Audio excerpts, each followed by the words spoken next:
Philippe, est-ce que vous avez des questions?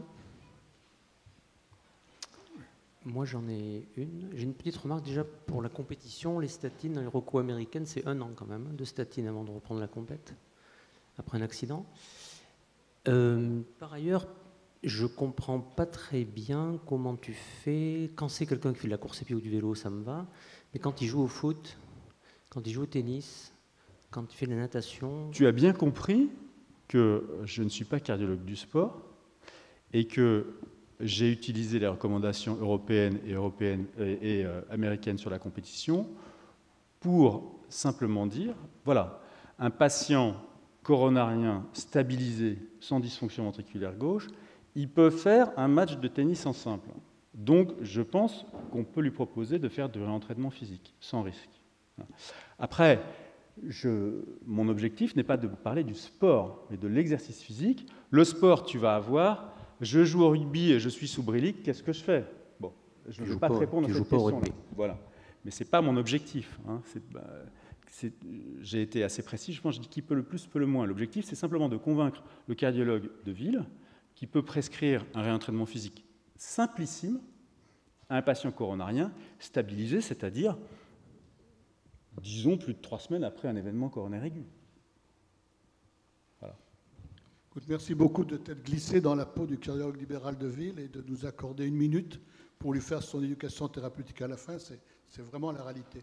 L'autre réalité, c'est qu'elle est que le patient, il banalise terriblement la maladie coronarienne. Il ne faut pas oublier que souvent, il a une douleur, il rentre, on lui fait une coro, on lui met un stent, 48 heures après, il est dans la rue comme s'il avait une mauvaise entorse. Et sincèrement, il n'a pas eu d'éducation thérapeutique. Nous, on va le revoir souvent avec 3 semaines de décalage. Et dans la réalité, il n'a pas fait cette démarche de comprendre qu'il avait une maladie qui impliquait une rééducation. Et dès lors que le délai des 8-15 jours est passé, on va avoir du mal à l'y astreindre.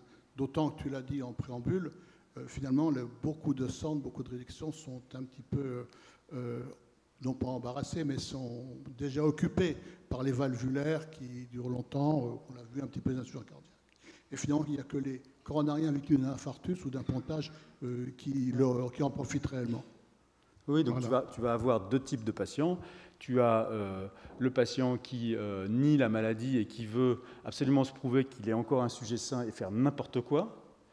Et donc justement, lui, 15 jours après son infarctus, il va essayer de faire l'obisque, par exemple, parce que, ou alors il va décider qu'il va s'intéresser à la plongée juste après avoir fait son infarctus pour se prouver qu'il reste un sujet sain. Et ça, évidemment que ton objectif, ça ne va pas être de le conforter là-dedans. Et puis tu vas avoir le patient qui, tout d'un coup, est devenu un grand cardiaque, qui ne peut plus rien faire, ce qui est dommage parce que, en termes d'amélioration du pronostic, c'est majeur, on le dit depuis 2 jours, et en termes de faisabilité, il faut que ça soit très simple.